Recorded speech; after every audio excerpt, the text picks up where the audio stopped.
Hello and welcome to this forum on sustainability organized by CELPRESS. In the next hour or so, we'll discuss where we are in terms of meeting the goals of the Paris Agreement, what needs to be done to accelerate progress, and how we can do that. The context for this discussion is provided by the upcoming COP28, and we'll draw on the outcomes of the global stocktake, the midterm review of the SDGs, and many other recent reports and publications. My name is Ninad Bondre. I'm a senior editor for sustainability science and initiatives at CELPRESS. I'll facilitate the conversation today among a fantastic group of panelists who collectively offer expertise on various aspects of the stocktake. We'll introduce them shortly. Just quickly in terms of the format, after a brief introduction by my colleague Abby, each panelist will provide their perspective on the topic, and that will be followed by a moderated panel discussion. Do send your questions via the Q&A box, and we'll take them either during the discussion or following it as relevant. And finally, we'll be sending out a post-event survey. It would be really great if you could provide your feedback via that survey. So before we begin, I just wanted to briefly introduce our strong and growing portfolio of journals that publish on various sustainability relevant topics. On the left, I've shown the journals with the broadest scope, but we also have some others that publish on narrower aspects of the topic.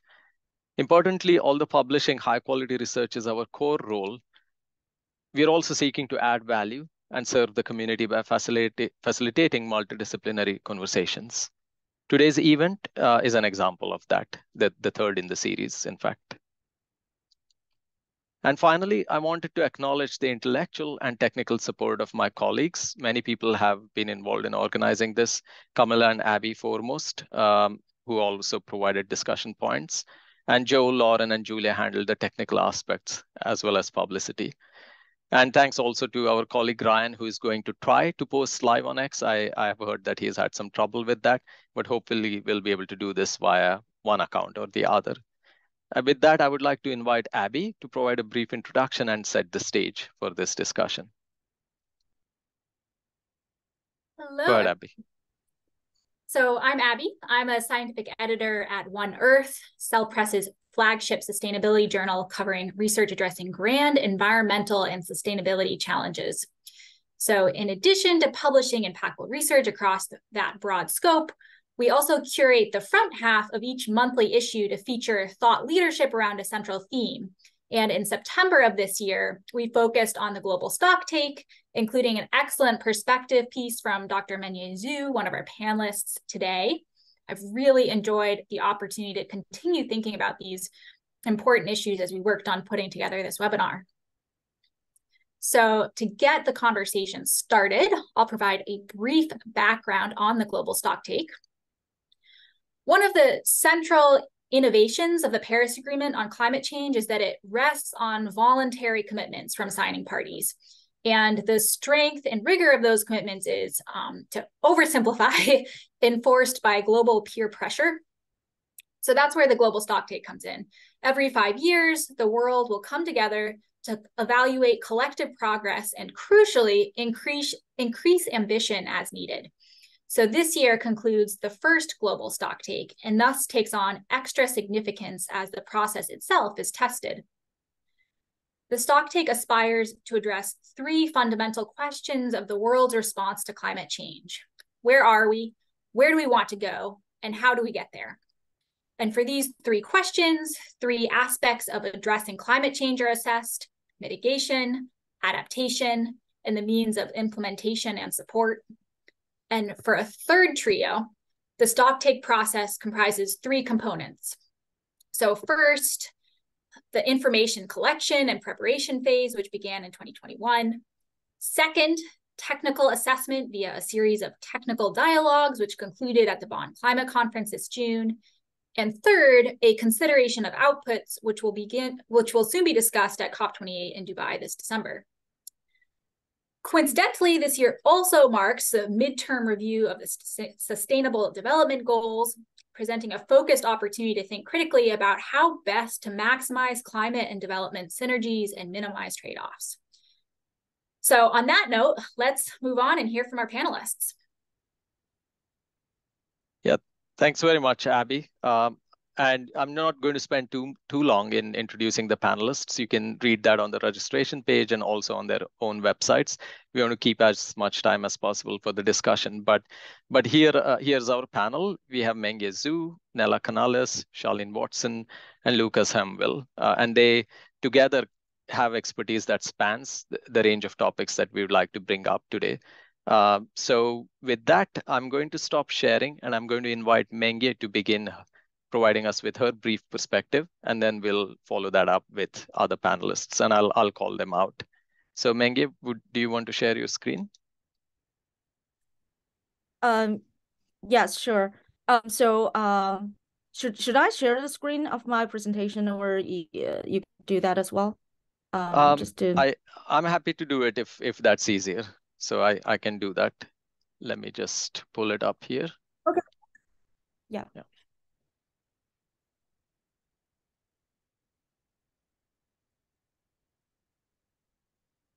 Okay, I hope you can see that. Not really. No? Okay. Yeah. I can see. Thank you so much, Ninad, and also Abby for the introduction. And thanks for having me here. I'm Mengye Zhu. I'm an assistant research professor at Center for Global Sustainability, University of Maryland. My research primarily focuses on climate mitigation, mostly focusing on the political economy of energy transition.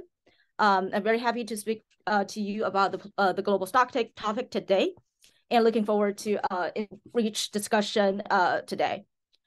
So as you know, information is the foundation of the global stocktake. In 2018, the Talanoa Dialogue proposed 3 fundamental questions for global and national climate actions. The first one is, where are we? And second one, where do we want to go? And third one, how do we get there? Answering these questions is critical to the global stocktake process, and it requires a range of information. For climate mitigation, while important gaps still remain, techno-economic information such as for energy use and supply, economic costs, and technical parameters are largely available and can adequately answer the first 2 questions. That is, according to the Paris Agreement, we want to limit global warming to well below 2 degrees and pursuing efforts to limit temperature rise below 1.5 degrees by the end of the century. In order to achieve the 1.5 degree target, the IPCC Assessment Report 6 shows the world needs to reduce global greenhouse gas emissions by 43% by 2030 and further by 60% by 2035, compared with the 2019 levels, and reach net zero CO2 emissions by 2050 globally. Unfortunately and unsurprisingly, research shows that we're absolutely not on track. So the Global Stocktake Technical Report that came out 2 months ago is also consistent with those findings. Based on current NDCs, the gap to emissions consistent with limiting warming to 1.5 degree in 2030 is estimated to be 20.3 to 23.9 gigatons CO2 equivalent, assuming current NDCs can be fully implemented. So what these techno-economic indicators do not do, maybe you can, next slide, please. However, is to characterizing enabling political and societal conditions that can address the third question. Next, Nina, maybe next slide. Yeah, thank you. So we don't know how can we get there and how much additional progress can be made to close the emissions gap and achieve the global climate targets. Political economy factors, which explores how interactions among actors and their interests and underlying institutions are important determinants of countries' abilities to make progress on climate change mitigation, and therefore can be a useful supplement to the global stocktake. But measurability of these critical factors is complex and are largely constrained by limited data availability. So our recent paper published in Cell One Earth explores the potential of incorporating political economy factors into the global stocktake. The paper provides an indicator framework for assessing the political economy of mitigation process. Our framework includes 16 key indicators across dimensions, including national ambition, institutional arrangements, stakeholders and interests, policy effectiveness, and public opinion. And we demonstrate its feasibility for the US, China, and India. We introduce each dimension by answering 4 questions. What does the dimension represent? What are the relevant indicators? And how do these indicators link to the mitigation process? And how well can we measure the indicators? Measurability is the core of our consideration. Unlike techno-economic information, data for these indicators are generally qualitative to begin with. The challenge is to translate the qualitative evidence into comparable quantitative data. In addition, indicators with high quantifiability should be clearly defined, requiring minimum interpretation.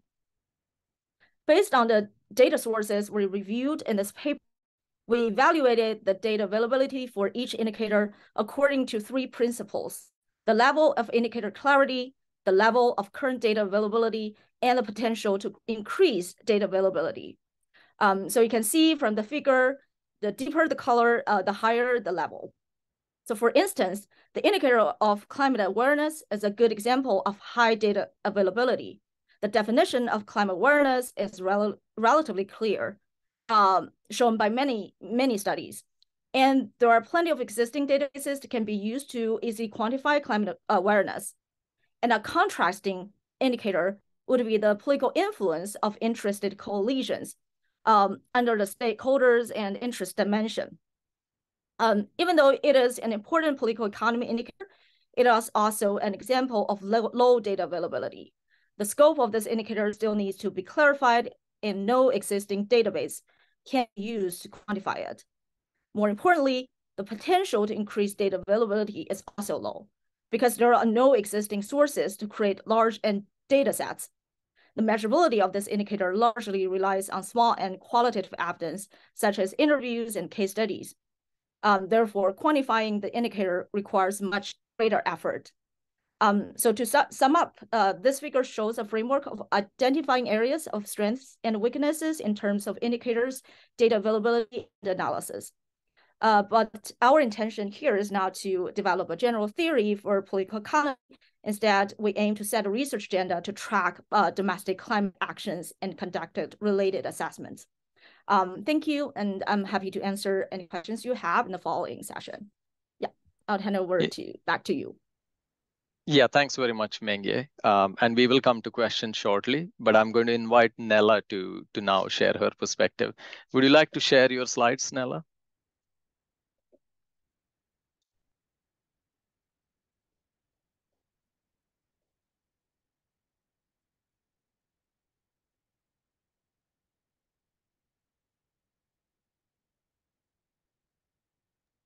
Nella, you're muted. Yeah.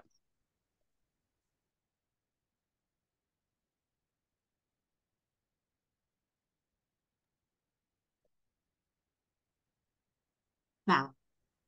Yep. Yes? Okay, perfect. Great. So to provide some context, I decided to start with a timeline to help us understand why we are where we are in terms of adaptation in the global stocktake. So we start with the beginning. So 1992, where the convention was agreed. The convention had a specific goal, which is of stabilizing greenhouse gas concentrations in the atmosphere. And it's actually in the text, whereas adaptation is part of the text, is part as a principle, actually, to guide mitigation actions rather than a collective objective. And it's not until 2015 with the Paris Agreement when there was a specific goal, the global goal on adaptation. And then even if you take into account 1994, which is the ratification year, it still took more than 20 years to put adaptation at the same level as mitigation, as both objectives in their own right. And then it was it is important to mention, and this is related to what Mengye just highlighted, that we have 3 goals with a global stocktake. However, mitigation has a quantifiable goal. It's related to the 2 degrees or the 1 degrees. Then we have means of implementation that has the $100 billion per year, at least as a floor. And then when we look into the global goal on adaptation, though, there's no clear metric. So the objective is to enhance adaptive capacity, strengthen resilience, and reduce vulnerability to climate change. And these represent challenges in terms of how we can measure what we have achieved so far. Where are we? Well, we don't really know. And it's actually not until 2021 with the Glasgow Sharm el-Sheikh work program, also known as GLASS, that it was established to try to overcome the methodological, empirical, and political challenges that this definition of the global goal on adaptation entails for conducting a stocktake. And of course, in a few days in COP28, CMA5, the result of this work program is expected to be discussed. But this is going to contribute to the second global stocktake that is going to be done by 2028. And I am also going to touch upon something that Mengye also has explained, that apart from having outcomes and indicators and frameworks, which is what we expect from the Sharm el-Sheikh work program, we really need also to discuss about what data is available. What is the information that we already have? And this we discussed in a paper that we published earlier this year in Nature Climate Change, in which we identify actually 4 challenges in terms of what is out there on evidence after implementation. So we found 4 challenges. The first one is very basic, like it's very difficult to find actually information about what has happened after a project has been implemented. The second one is that the quality of the reporting could certainly improve. The third one, that adaptation impact evaluations are not abundant. And the fourth one, that the current evidence on impact is mainly on process and not necessarily on that doesn't allow for an assessment of progress. So we'll go shortly about these 4 points. So the first one, it's very difficult to find information about projects after implementation. And you can think, but there is a lot of information out there about adaptation projects. And that is true. However, most of the information available is information that was produced before a project was approved. So the justification to have money for doing a specific project. But when one tries to find information about the results of those projects, information is scattered, like distributed in different places, in different websites. There is not yet a specific database that has all this information all together, so it takes a lot of time. Then the second one was about the quality and reporting. And actually there's one also basic thing that we notice in project reporting is that outcomes are confused with outputs. So a lot of the reporting is about what products and services are delivered by a project, but there's no connection necessarily to reducing climate risk. And therefore, it's very hard to understand where we are in terms of adaptation. And the third point is about that there's not enough impact evaluations. And a systematic review conducted in 2021 found out that only 58 of 1,682 articles on adaptation to climate change reported change in climate risk outcomes after the implementation of the interventions. So this is academic literature, and it's a very, very small proportion of those academic pieces that actually have information on what happens after a project has been implemented. So then you will think that then it's even more important that project documentation show evidence, but we also don't have that. So it's like we don't have information from the academic literature, but we also don't have information from the gray literature. And the fourth one is that the current evidence is mainly on the process. So, for example, big impact evaluation reports on climate funds. On the adaptation chapter, they say, okay, these projects align or not with reducing vulnerability, rather than assessing to what extent vulnerability has been reduced or the risk to climate change has been reduced. So we will touch upon some of these specific points later on, but this was my presentation for now. Thank you so much. Great. Many thanks, Nella. And it's quite clear that there are many gaps there, and hopefully we can tease some of them as we discuss. And with that, I would like to invite Charlene to offer her thoughts, and I'm going to stop sharing now. Thanks, Nina, and thanks very much for inviting me to the webinar. I've been working on finance, and under the global stocktake, that falls under means of implementation and support. It actually also extends to capacity building and technology transfer. But I've been working with the finance working group of the independent global stocktake, and we've had a specific focus on finance, so I'll speak to that. I think most of us probably know where we are when it comes to finance. We're falling short, far short of what we need to shift to a low emission economy, and even further short of adaptation needs to build a climate resilient development pathway. And possibly even shorter when it comes to getting finance from those with historical responsibility for climate change to those that are less responsible for climate change, i.e. developing countries. The OECD recently noted that we had about 90 billion per year from developed to developing countries in 2021. And of course, this falls short of a 100 billion a year commitment that was made in 2009. The Needs Determination Report of the UNFCCC Standing Committee on Finance estimated that the costed needs of developing country NDCs were about 700 billion a year, just as a kind of a scaling factor, while the Climate Policy Initiative estimated that the total flows of climate finance just reached just over 1 trillion this year. And so that's not a flow from developed to developing countries. It includes money that's spent domestically and in developed countries, public and private. So you can see that we are more or less falling short. By all estimates. We need over 4 trillion in developing countries alone to meet the challenge of climate change right now. None of these numbers are going to come as a surprise because they're very, very well reported. So in many ways, the global stocktake finance outcomes are no surprise also. It is worth remembering, however, that quantity is not everything.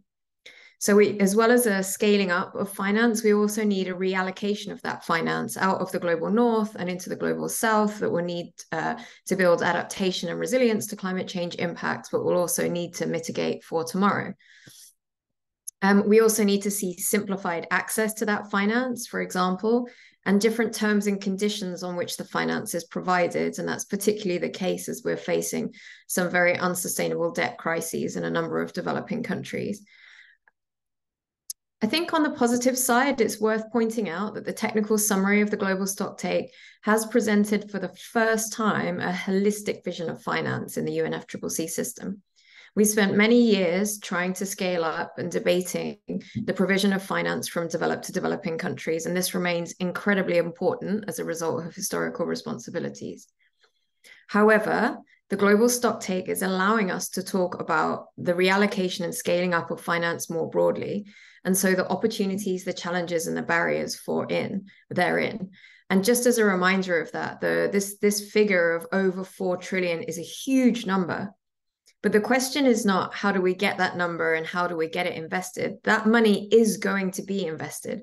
The question is more about how can we get it to be invested in low emission climate resilient development pathways. So it's still a fraction of GDP that we're talking about. As such, as we go towards COP in Dubai, we need to think how the political outcomes of the global stocktake can build from that holistic vision. And it can emphasize the multitude of actions that are going to be required to deliver the finance that we need to get the transition at scale and pace that we need.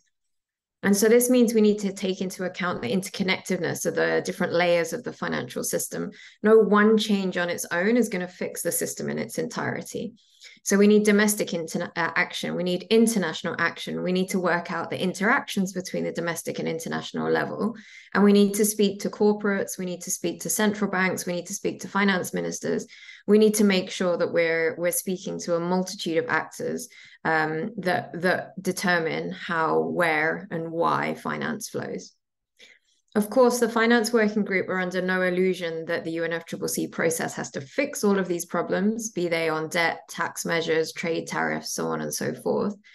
The UNFCCC and the global stocktake in particular can, however, send very strong signals for what is needed by which actors, and to allow us to rally around this holistic vision and plot a much more clear and unified path forward to the financing of climate action. Thank you very much. Thanks very much, Charlene. And we will now move on to Lukas for your opening statements. And I just wanted to clarify, for the sake of the questions coming in, that some speakers have chosen not to use slides to accompany their statements. So that's why you didn't have a presentation on. Go ahead, Lukas. Yes, thanks. Hi. Thanks for having me. I'm Lukas Hermwille, Senior Researcher at the Wuppertal Institute. I would like to pick up from Mengye's point. I think the most important message from the global stocktake, in my view, is the how question. How do we get there? Because the global stocktake is supposed to inform NDC, the next round of NDCs, towards realizing effective policy processes resulting in new NDCs that genuinely represent the highest possible level of ambition in mitigation and adaptation and in means of implementation. And I think most people I have talked to really agree on what we do not need from the global stocktake. We do not need another call for urgency. We've had that many, many times. I think yesterday, or the day before yesterday, the UNEP GAP report was published, annual report on how we are basically falling short on mitigation. And they chose the very apt title of broken records, right? Last year we had so many climate records, but we also sound like a broken record. We need to do more. We need to do more. And I think we have come to the point to realize that expecting to have more climate ambition just by more political pressure is not going to work. But we do have another lever for enhanced ambition. It's maybe a little bit slower than the political pressure one. But I think we can still drive ambition by showing that climate action is possible. It's cheaper usually than people anticipate, and it brings a lot of co-benefits. And in many cases, those co-benefits are actually what's driving those policies.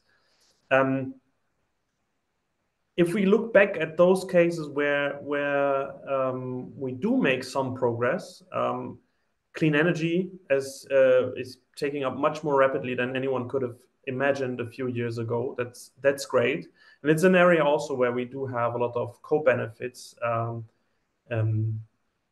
achieving electrification for developed people, health, and yes, curbing local pollution. This is a case where I think the benefits beyond the climate effects are very clear to many people. Other areas, I think electric vehicles are a very good sign. Here, I think looking at the co-benefits, looking at the SDG as a lens to realize those co-benefits would be really helpful, because I think if you focus only on swapping the engines of individuals' cars, we're not solving the problem at all. We need to focus our attention to walkable, bikeable cities, to enhancing public transport, and an exclusive focus on electric vehicles as a techno-optimist solution is not enough. And looking at climate action with the SDGs in mind really helps us to realize that. Again, also an adaptation. I'm not an adaptation specialist, but as far as I'm concerned, like all effective adaptation strategies take the SDGs into account. And if they have negative effects on SDGs, that's what we call maladaptation in many instances. In other words, I think climate action and the SDGs are inevitably linked in the implementation of climate action. and we need to take advantage of that. We need to look more closely at those interactions and help, because they help us to build the alliances that we need to implement, and then in the next round also enhance policies, and it helps to people realize the benefits of political action. What we've seen in our own research is that unfortunately at the moment there is very little happening here. The SDGs and the first round, the current round of NDCs are not well integrated with the SDGs, especially not if you look at those SDGs that are more on the front of environmental problems and or social problems. The economic SDGs, if you call that the economic dimension of SDGs, is better integrated, but the environmental and social one not so much. And I think this is also true for the global stocktake. So the technical phase, what I have observed myself, had relatively little interconnections with the SDGs, but I was quite pleasantly surprised, honestly, that in the technical synthesis by the co-chairs of the technical dialogues, the SDGs played quite a prominent role. Something that I didn't see happening so much on the ground in the working groups and the roundtables. This was more of a marginal problem. So there is some hope, I guess. But I think for me personally, the using the global stocktake to reinforce an integration between climate action and SDGs is a way to do things differently, because I think we've tried the other way so many times. If we just repeat another call for urgency, I don't think we will see different results for the next decade, for the next round of NDCs. So starting with the SDGs, I think, would be my first best idea of doing something differently this time around. Great. Thanks very much, Lukas. And I think both points you made resonate really strongly with me. I recall a One Earth issue some months ago that talked about transforming urban transport, for example. You know, the automobile-centric culture is not going to change whether you have fossil-fueled cars or electric cars. So it's a great transformation that we're looking at. And the point about the broken record, I guess, maybe we are at an impasse and people don't quite know what to do. They don't quite see progress, and so you look at this information deficit model whereby, you know, if you keep hammering that same point, you might have a different outcome. But yeah, again, fully on board with you there. But thank you all so much for your perspectives, and I hope the audience has appreciated them too. So now we can start the discussion part of this event. And I'm going to pose a series of questions to all of you. But as I mentioned to you before, feel free to jump in. You know, if you have questions or comments for the other panelists, you can always pose those too. Abby is going to help me keep track of the audience questions, and you know, you can also interrupt me anytime to just pass on a question that you feel is really burning. So I can start with Mengye, because we are trying to do this in a way that we talk about mitigation, then about adaptation and finance, because they are very related, and then about the SDG climate links. So I'll ask you, Mengye. I was originally going to ask you about the political economic factors that you described now, but because you've already talked a lot about your paper in One Earth, I thought I would instead ask you about something else I found interesting in your work, which has to do with the energy transition, and your work on the role of state-owned enterprises. And they account for almost 40% of energy investment globally, I understood from your work. So they are super important actors, maybe more than I had imagined them to be. And I understand this is an emerging area of research. There might be different views on the roles of these actors. But if you could share some preliminary insights on that, I think those would be useful. Yeah, thank you, Nina, for bringing this topic up. Yes, definitely. SOEs, based on research, SOEs account for over 40% of global energy investment and are key actors in the political economy of energy transition globally. However, their role in the energy transition is largely and still largely underexplored. That's the reason why me and some of my collaborators want to look into this topic and trying to figure out what are the patterns, or are there any generalizable findings through the roles in the process. So we don't really have because it's a very complex issue. I can talk a little bit in our discussion. But I definitely can share with everyone some of my thoughts on this topic. So basically, the reason why SOEs hold a very special position in our transition is they serve three purposes that can be different from other actors. So first of all, SOEs can normally people think and also national governments will think SOEs can be can secure energy safety, energy security in one country. That's why we see a trend globally that no matter developing countries, they all kind of strengthen the state participation in the energy sector, especially in the context of the Russia-Ukraine war. From France and also from Mexico and in some other parts of the world. So that's one thing for energy security.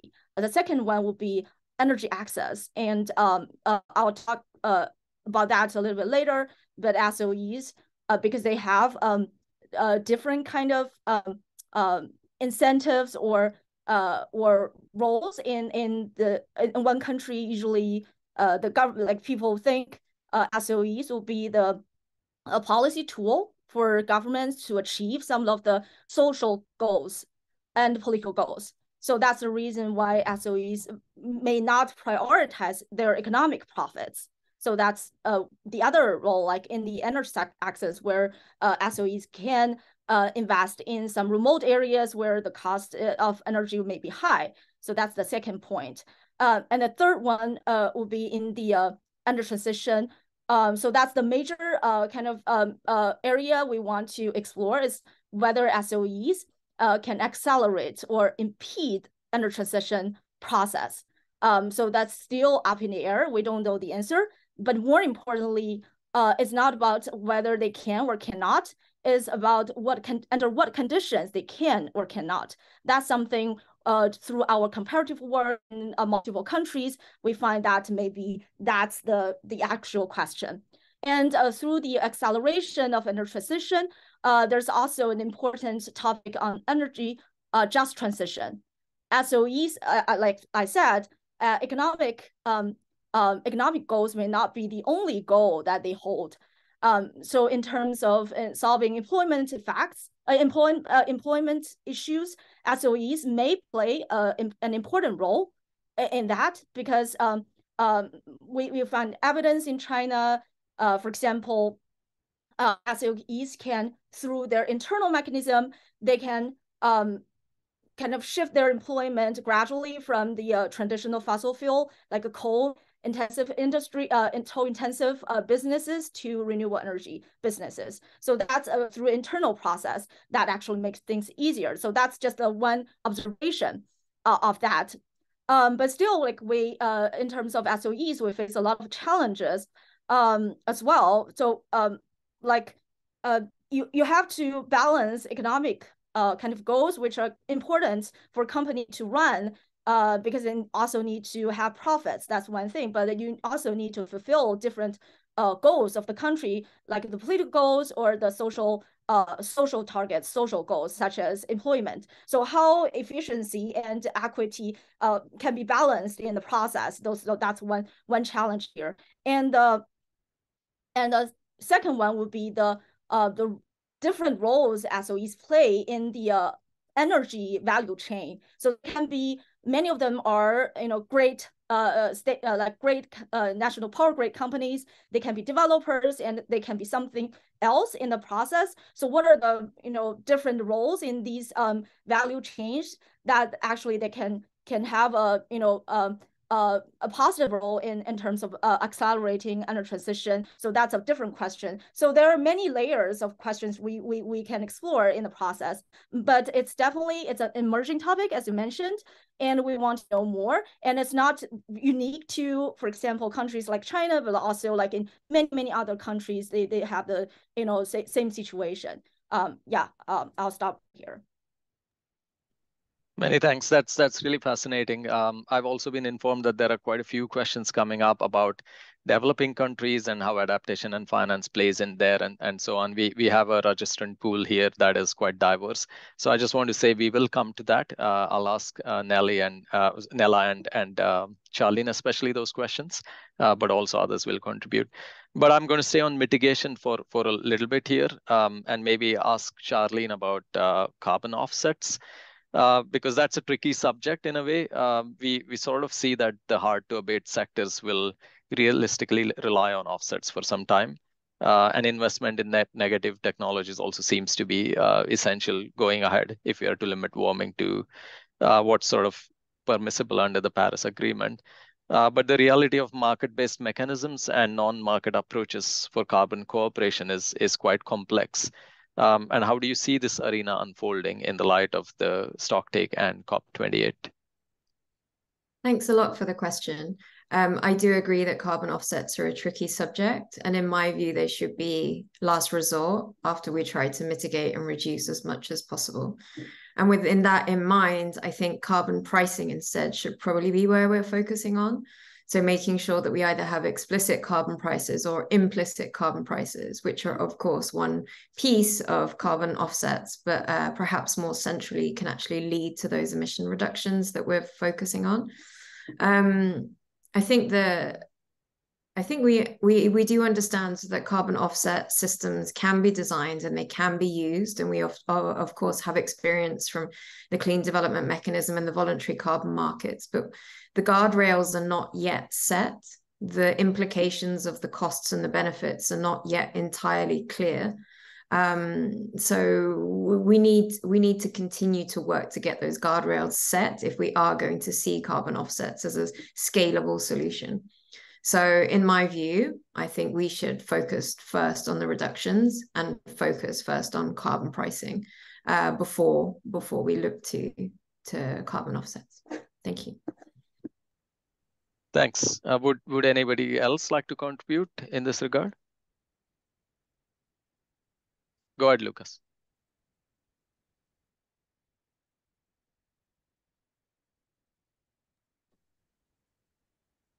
Sorry, I can't hear you. Can others hear him? No?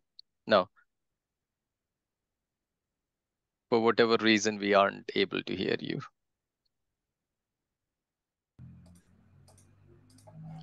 Can you hear me now? Yes, we do. Okay. In terms of offsetting, we've done a little bit of our research ourselves. The thing is with offsetting, in the long run, it's obsolete, right? In 2050, once we're approaching net zero, there is no potential for emission reductions, or at least not for emission avoidance left over. The only thing that we can then still is negative emissions, is either through technical measures or through forestry related issues which have their own problems in terms of land competition. The agricultural sector will produce still some emissions probably in 2050 according to most models. So it could become a source of offsets, but it's also a sink of offsets. So I think at best it's an interim solution in a time where we still have a lot of other first steps to do. So it certainly has to play a much smaller role than many, especially private sector actors, have. And I think what's really important is to look at carbon markets and offsetting also in whether they actually contribute to meeting the objectives of the Paris Agreement. That is the purpose of the global stocktake, to check whether our international cooperation helps us achieve those goals. This global stocktake did not look at that, maybe also because Article 6 is not really fully implemented or operational at this stage. But the next global stocktake, I think, needs to critically assess whether going forward with carbon offsets and carbon markets is actually helping us to get to the transformative objectives that we have, or keeping us far from that. Great, thanks. There are actually many related questions. There's carbon dioxide removal, for example, but I'll hold off on them. And some of you might not be experts in that either. I recognize that. But I can bring Nella into the conversation now here by moving slowly into adaptation space. And so the synthesis of the technical dialogue, Nella notes that there is growing ambition on the adaptation front, but efforts are fragmented, incremental, sector-specific, unequally distributed across regions. And assessing progress isn't easy. You mentioned a little bit about your recent publication in this regard, but if you would like to expand on that in any way, that would be welcome. Yes, thank you, Ninad. I think that the main message I would like to mention is that we need better reporting. And we need better reporting on what we have achieved with adaptation projects. And that is also linked with the finance side of the global stocktake, because you need to say, okay, the money reached the countries, but then you also need to assess how effective that support was or has been. So therefore, you also need to connect the results in terms of adaptation to the support that you have received. And I think, I mean, in the case of the glass results, it might come up with indicators or suggestions of what actually to measure, but the challenge will still remain about, do we have enough information to populate those indicators? And I think that that is not necessarily the role of only the climate change people. I mean, we're talking about, this is something that goes all along the sort of value chain of the development world and the adaptation implementation community. So we need to do better reporting when we implement a project. We need to do better reporting when we receive the money. I mean, I also was a contributing author to the adaptation gap report. And, you know, we're still saying the same things as we were saying, you know, decades ago, which is, we need better reporting in terms of how much finance is reaching countries. We're very good at saying how much we promised in terms of funding. We're really terrible at actually disclosing how much money is actually reaching the countries. We just simply don't know. I mean, we couldn't make an assessment of how much money for adaptation was given by or had reached countries from multilateral organizations, which is about 60% of the flows from developed to developing countries. So there really is a huge need for better reporting in all fronts when with regards to adaptation. And I think that's sort of my main message, and we should all push for that, because without that, then without the information, we can have the best framework and we will still not be able to know what we have achieved. Can I follow up and ask, you know, what's the bottleneck here? So what is preventing adequate reporting? You pointed out that this has been, you know, we've known this for decades now. So what are these structural to the individual nations? Are there other issues involved?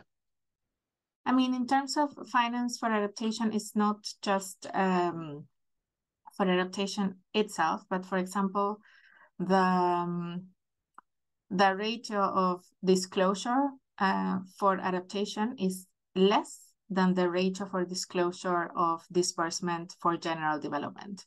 So there is an issue. And I think that it's also linked to the fact that we have like this 100 billion number as well. So we want to report that we are contributing, that we are reaching that political goal. And then because that agreement is not on money dispersed, but is on money deployed or sort of promised. So then all the efforts of disbursement disclosure don't concentrate on the disbursement side. They do concentrate on the promise side. So that's one thing on the financial issue. And then on the content, I think that, I mean, if you look into the adaptation literature from 10 years ago, there has been a lot of discussion about having common indicators. And at the end, you know, the international community abandoned that discussion because we didn't get anywhere. We didn't reach agreement. However, when now we have to do the global stocktake, there's still a push from developing countries saying, but we really need to have an agreement of what we need to report. So it's a little bit of a chicken and egg. And there is, of course, some political issues about reporting, as I said. Is sort of more politically sensitive to report on money that has actually reached the country than on that money that is only allocated. Yeah. Yeah, thanks very much. And I'm going to stay on adaptation and ask Charlene now. So Nella mentioned the adaptation gap report, and you also pointed out earlier, trillions of dollars of shortfalls. I mean, within this context, then you've made the point that the global stocktake is our opportunity to present a holistic vision for reallocating and scaling up finance where it's most needed. What would be the contours of this sort of a vision?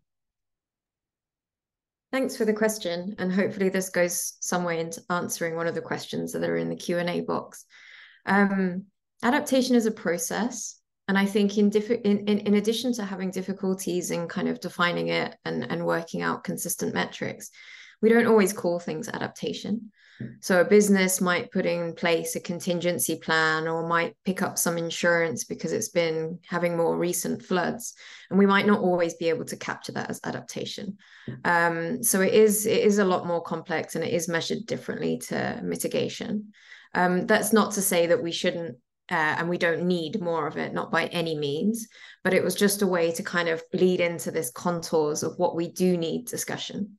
So we do need to scale up the international flows of adaptation finance from developed to developing countries, because this is the most risk-taking form of finance.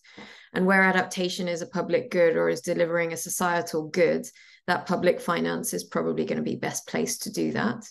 And it can also encourage private actors to come in by taking on the biggest risks, be that in fragile, conflict affected states, developing countries with very high political risk, currency risks, and other risks. So we definitely need a lot more international public finance. Beyond that, there is a lot more that we can do that kind of take on board different contours. So, for example, within a country, what is the role of the central bank? The central bank has a mandate in many countries, not just for financial stability, but also for development and economic growth. So can it, in that regard, seek, for example, financial inclusion? The role of the central bank in encouraging people to have access to banks, savings, insurance, and loans is going to be fantastic with respect to providing either a safety net and or allowing them to make investments in resilience, for example. The central bank and regulators can also mandate disclosure of climate risks from corporations and financial institutions that will allow them to become more accountable to the lenders and or public sector, or the general public.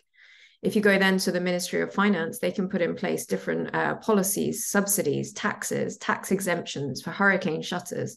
There are many things that those governments can do, so long as they have enough fiscal space to do that. And that requires us reducing international debt burdens on them in order to have the fiscal space to do that. Going beyond that, we've talked a little bit about public investment, but there are development finance institutions such as national development banks, as well as the multilateral development banks, that can take a much stronger role in either directly funding adaptation or encouraging other actors to come in and fund adaptation, whether it's research or infrastructure building, so on and so forth. So I think we need to look across the range of incentives that are set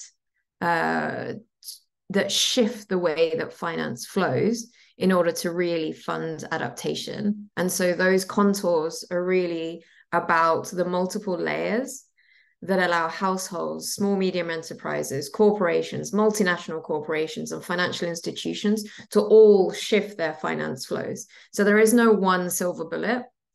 But the beauty of the global stocktake is finally allowing us to look at these multiple layers and hopefully move towards a certain direction. I'll stop there. Thanks. Yeah, thanks so much. And again, just in the interest of time, I'm going to move on, but there are many interesting points that came up. The role of central banks, I think, would be fascinating to pursue, hopefully in a follow-up. But I'll move on to Lukas now, because one of the one of the aims here was also to look a little bit at a point which you raised earlier about the links between climate action and the SDGs. And you also published recently with a co-author on this. And this year, there was also a UN conference in this regard, if I'm not mistaken, and they've come up with some conclusions too. So how do you think we are doing on this front? Where do you see things moving? What are the barriers and opportunities?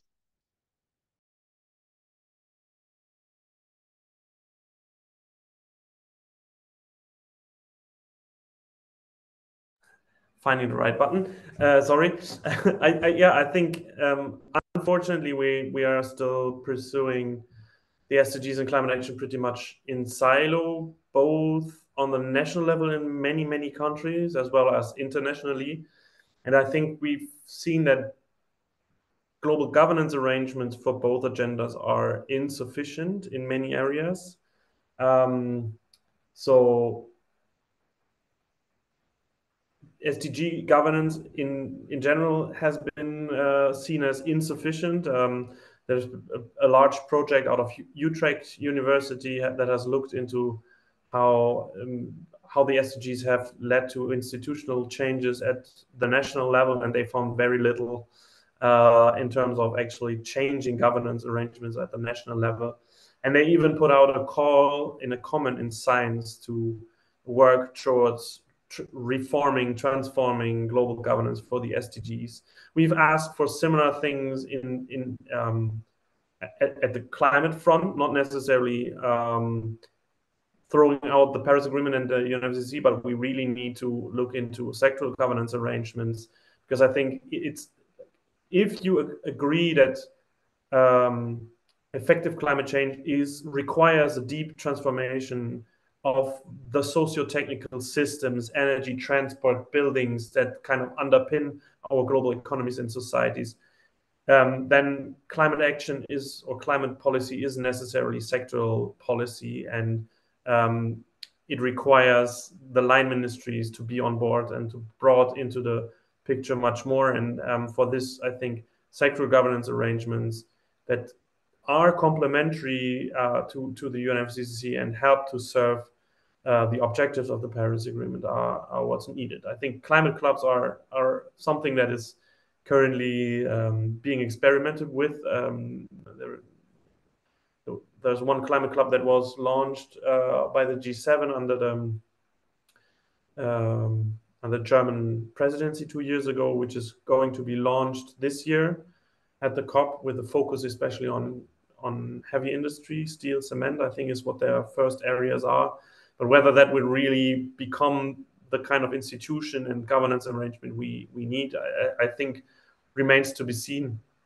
But I think, yeah, so in my previous statement, I said the global stocktake is supposed to inform the next round of NDCs. That's only half of the truth. The other part is that it's supposed to inform international collaboration on climate. And I think that's a big opportunity here again for the global stocktake to really pinpoint this and help us to enhance the global governance landscape for climate / SDGs as a whole, and work on this collectively too. Because I think only if we can integrate those dimensions better at the international level, that will also then help national governance to get rid of those silos and implement more effectively measures that help achieve both climate action and SDGs, and really focus on all those. I don't want to say co-benefits, because it's really not co-benefits. I think it's a misnomer. It's unfortunately one that's got stuck so much in my head as well as many others. But I think we need to put the synergies up front. And thanks. Thanks very much. I'm aware that an hour is up, but we had strategically given only the start time and not the end time of the seminar. And Abby's mentioned to me that there have been some good questions coming up. So I don't want to hold people who need to leave, but we could take some questions, Abby, if you can identify some. Great. I think one that has come up in a couple different ways is the question of, for lack of a better word, global north, global south equity and resource sharing. And I think perhaps as we're coming up on COP28, maybe a way to ask that question would be just, what do we need to do differently? How can we improve financial flows, for example, towards adaptation and mitigation, knowing that some countries are most responsible for climate change and some countries are least responsible and perhaps most vulnerable? So that's a very broad question. I realize that, but I'm guessing there's some interesting insight from our panelists. Perhaps not to throw you under the bus, Nella, but I'm gonna throw this one to you first.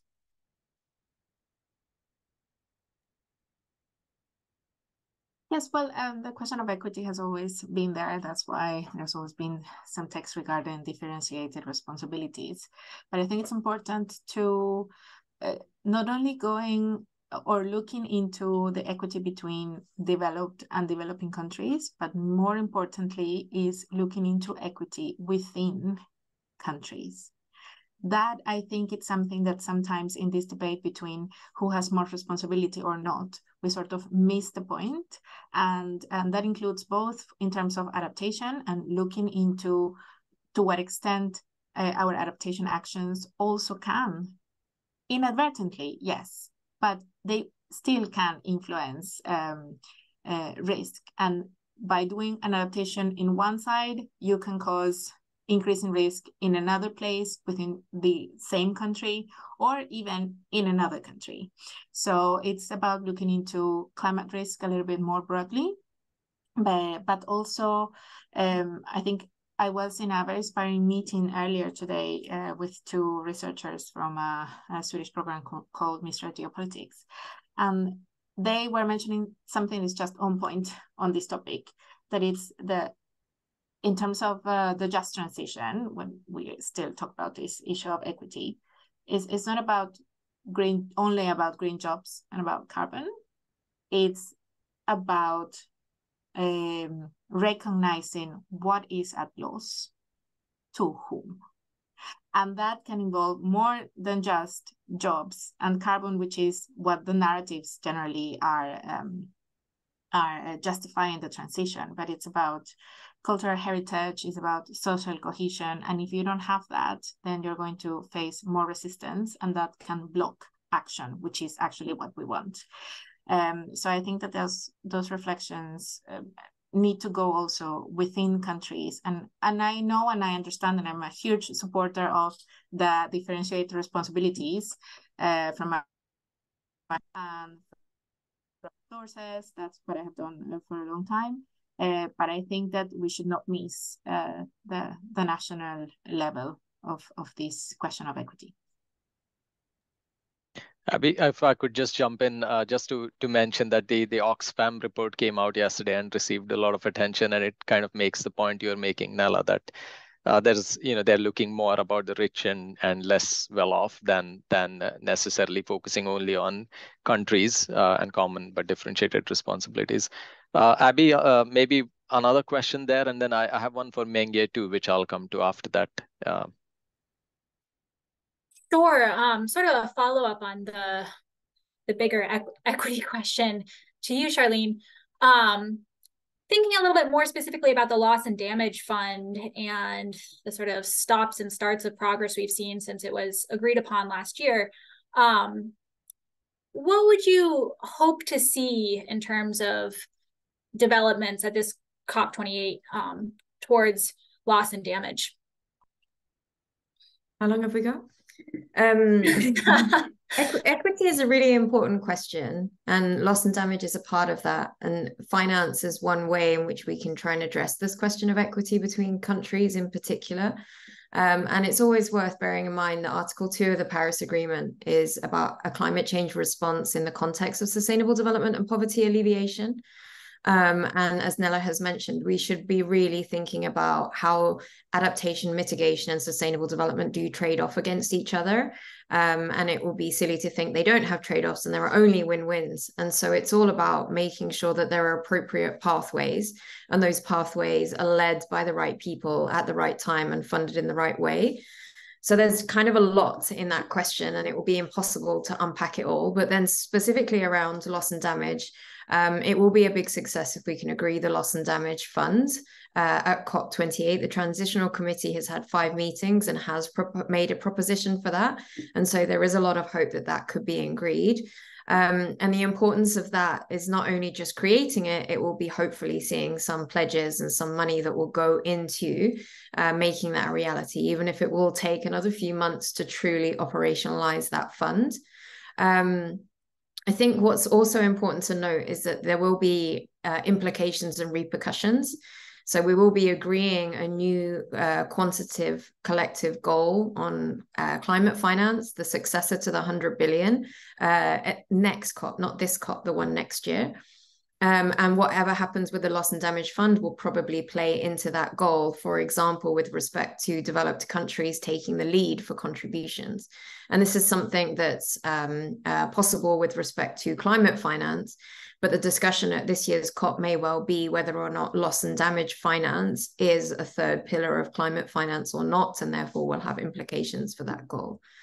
I think, you know, we really need the GST to set some of the framing and the scope for some of these questions.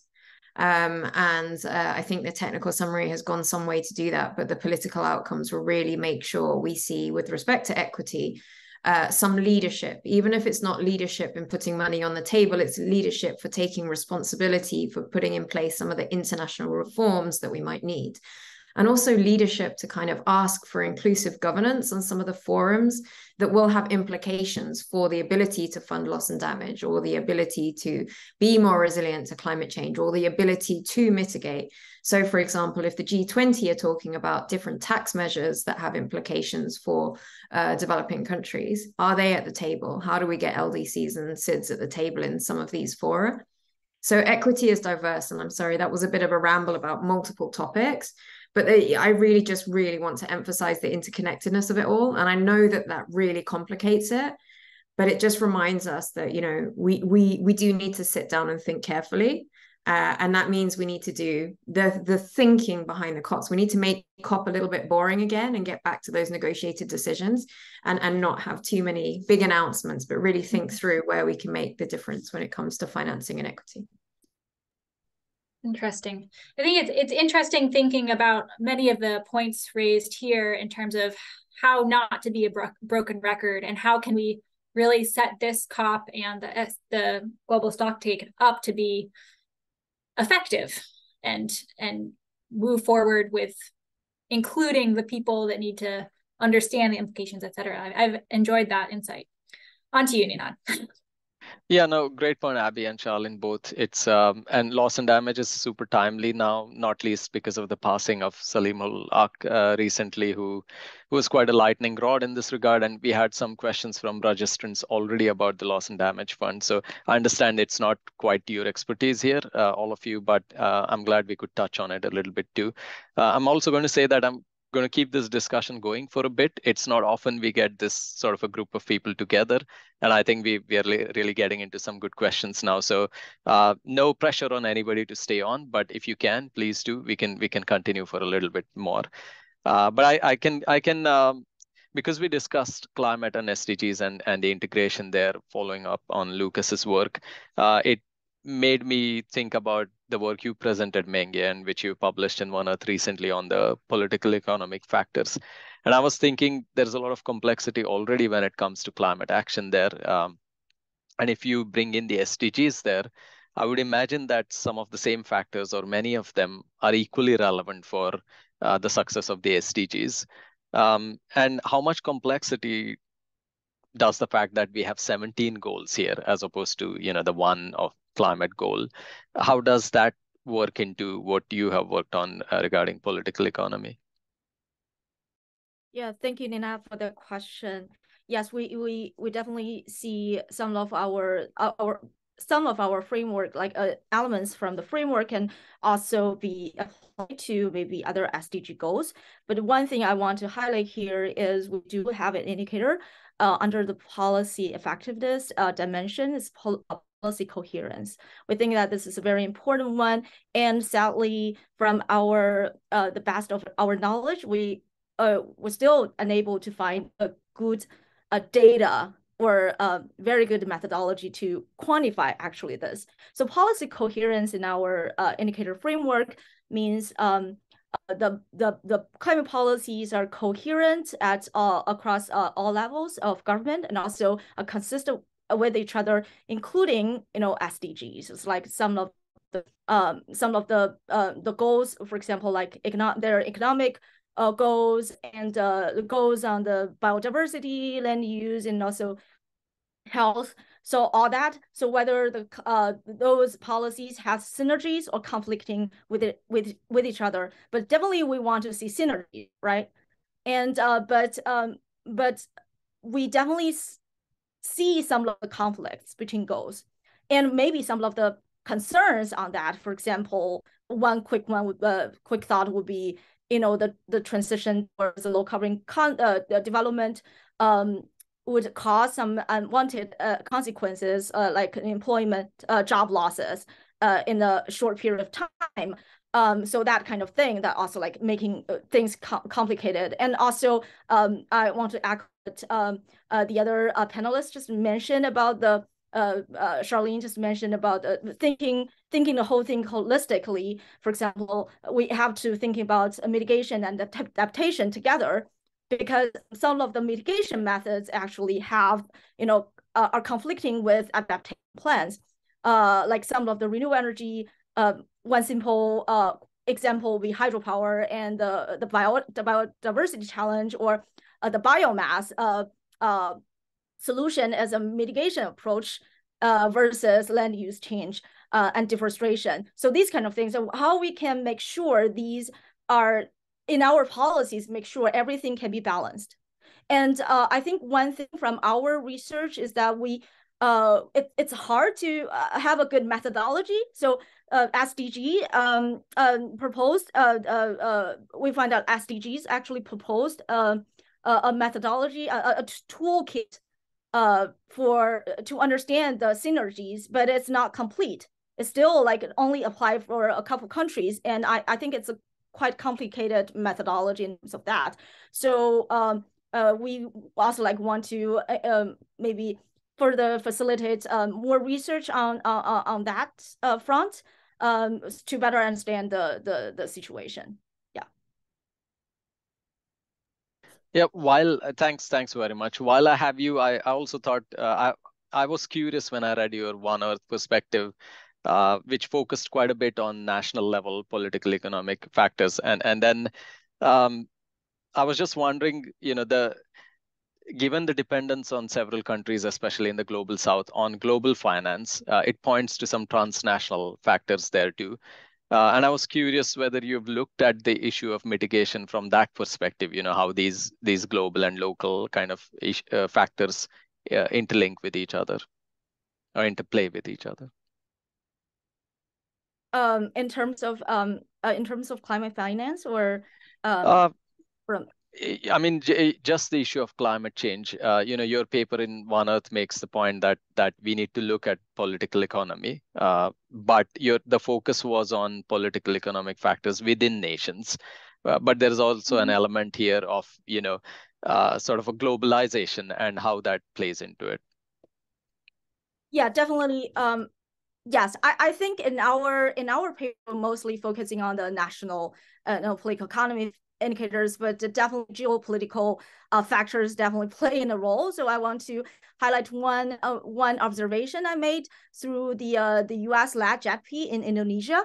So as a case, so like JETP, Indonesia JETP, the US led by US mobilized $20 billion to help Indonesia's energy transition, including phasing down fossil fuels and also promoting renewable energy. But one thing we find interesting is how geopolitical tension between US and China can come into play in this situation, where many of the coal power plants were invested by Chinese investors. And due to the geopolitical tension, it's hard to ask the financiers to give money to help Chinese investors or Chinese-sponsored coal-fired plants. So that's the situation, and that may reduce the effectiveness of climate finance in terms of that. So that's just a quick observation, and we not overlook those kind of factors. And so that's the what I want to echo what Lukas just mentioned about international cooperation. How can we solve this geopolitical tensions, at least set aside all the conflicts and focusing on climate change, because we need to work together on that.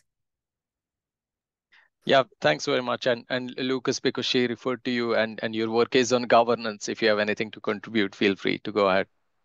Yeah, thanks. I think just picking up on this question about political economy and how it's changing, I think in early 2016, right after the Paris Agreement was published, or adopted, I published an article basically arguing that we are now entering a new paradigm of climate policy, going away from kind of an environmental problem thinking and also extending about the development problem that climate change also is, towards a transformative paradigm, right?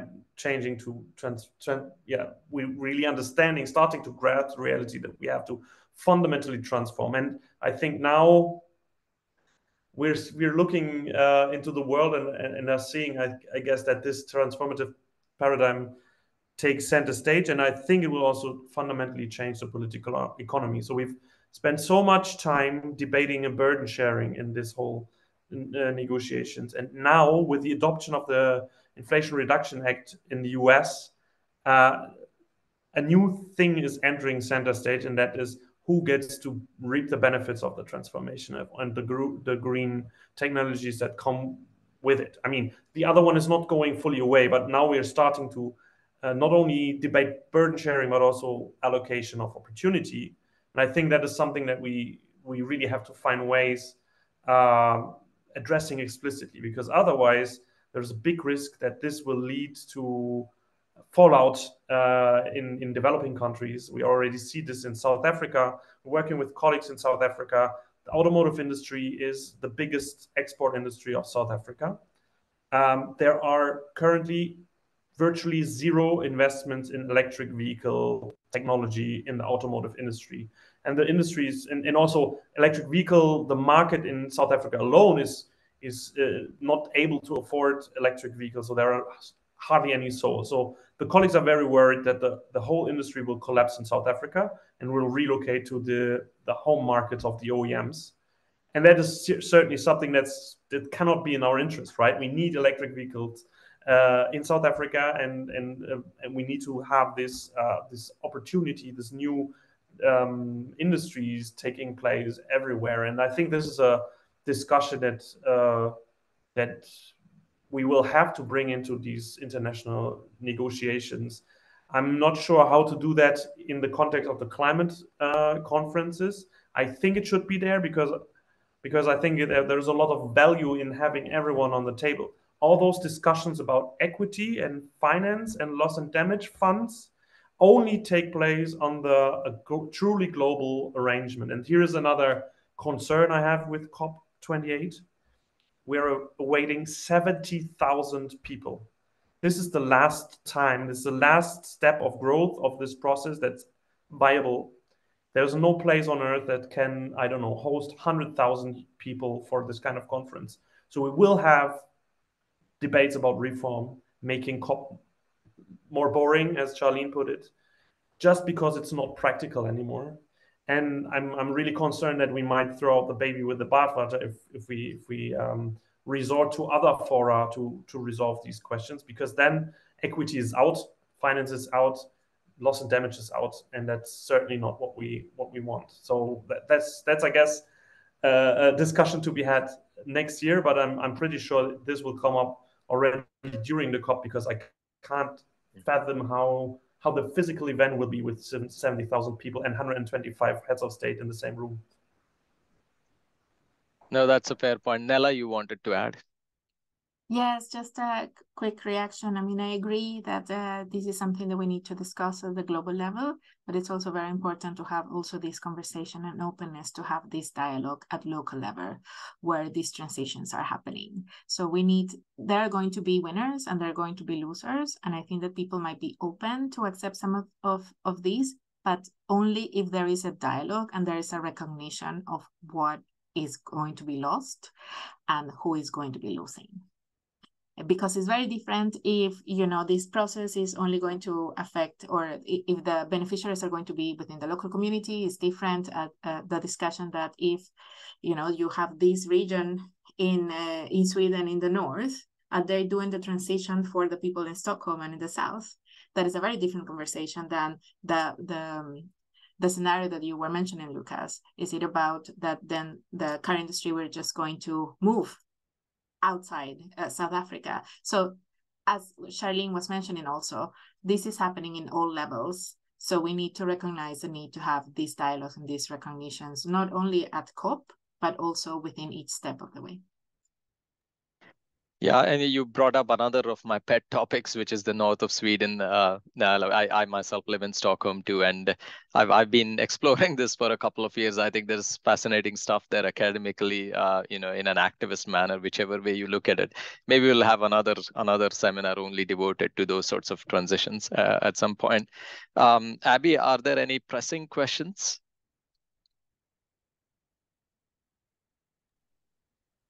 There are a couple more questions, I think, perhaps. Sorry, I'm just trying to read. That's fine. We can take one or two more and then we'll wrap it up. But I can take this opportunity to just say to the panelists, we'll send you a link for a separate session. If you could have a quick debrief following this, that would be much appreciated. So just hop off this when it ends and join the other one. Thanks much. I think there are some great questions in the chat, but given the size of the question and the time remaining, I'm going to unfortunately say perhaps we'll open the space just to any wrap-up comments that our panelists want to make, and leave it there. I can just say that we have these questions, we'll keep them handy, and then there'll be other ways in which we could respond to these. It could be anything via an article later, or some kind of a blog post, or we'll bear those possibilities in mind. But yeah, please go ahead if anybody has any. Yeah, I just wanted to come in and say the global stocktake is one process under Article 14. And we don't want to throw everything in there or expect the global stocktake to answer every question. The global stocktake is a collective assessment of progress. And many of the topics that we've been talking about do not allow the detail that's required, really in the context of the global stocktake. So I would just encourage us to think more broadly about where different items sit. And again, as civil society, we can be much more efficient with our asks if we can do that. Thank you. Go ahead, Lukas. I would like to call to the audience because I think we're now looking at the global stocktake, but it won't end in Dubai. There is no automatic mechanism of making sure that the results of the global stocktake, the outcomes of the stocktake, will at all resonate at national level policy process. That requires a lot of translation and work for people who are interested in climate policy and active in national level policy processes. I'm a little bit concerned that the interest will wane as soon as we are approaching Christmas, and then kind of everyone takes for granted that these information will kind of magically lead to effective policy process. I would really want to encourage everyone to think about the next steps after the global stocktake, how to translate the results, the outcomes of the global stocktake into the NDCs, and to think about it strategically. We are preparing a paper on this. It's currently in the publication pipeline. I would have loved to send the link now on how to think about the communications that needs to happen on the national level. But stay tuned. But I think I really want to stress this, that we need all hands on deck to really communicate effectively the results of the international process, global stocktake, to the national level policy processes.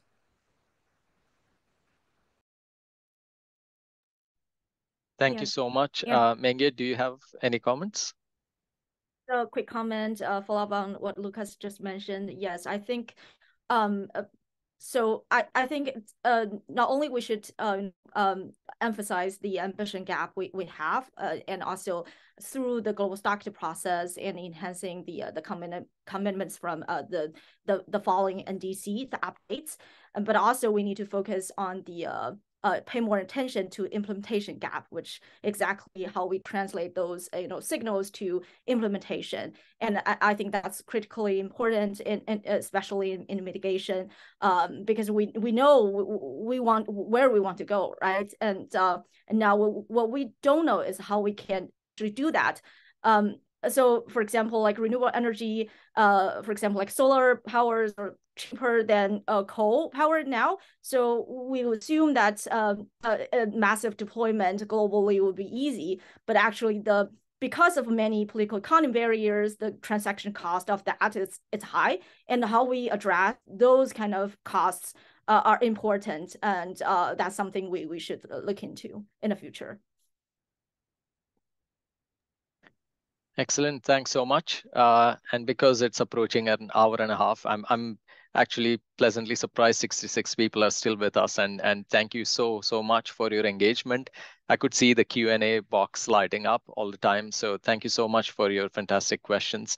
And hopefully in a follow-up event sometime we could come to those issues and look at them in greater detail. Thank you so much, all of you, also for sparing your time. That is really highly appreciated. And this sort of a conversation is really something that we are really keen to facilitate at CELPRES. As I mentioned, we've sent you a link, so if you could join that and we could have a 5-minute debrief, that would be fantastic. But for the rest of you, thank you so much again, and hope to see you shortly. Goodbye.